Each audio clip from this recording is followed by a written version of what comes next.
Taiwanese leaders say fear China will soon forcefully reunite the island nation. They say that would lead to the same sort of dramatic and anti-democratic crackdowns seen in Hong Kong. Hong Kong and Taiwan, two islands claimed by China, less than 500 miles apart. They might as well be different worlds. In 2014, student-led protests broke out in Hong Kong and Taipei, both taking aim at Beijing's communist rulers. Taiwan's Sunflower Movement occupied the legislature for weeks. In Hong Kong, 5 years later, it was only a matter of hours. Two similar events, drastically different outcomes. If you had done the exact same thing, but you were in Hong Kong, where would you be today? I think we'll probably be in jail. Yeah.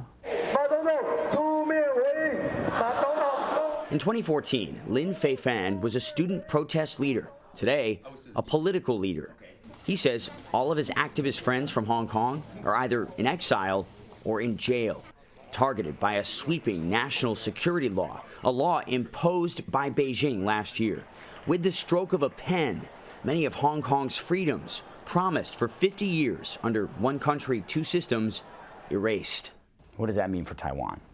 I think that tells us that we must prepare. The threats from China is very escalating in a quite serious level. Fears are growing. China may use its massive military to forcefully reunify with this self-governing island. Those fears helped Taiwan's President Tsai Ing-wen win re-election by a landslide last year. So you don't believe that China, even if they promised one country, two systems, would actually deliver that here in Taiwan? There's an issue of credibility there. And the Taiwanese people have said it very clearly that they don't accept one country, two systems as the formula to resolve the causeway issue.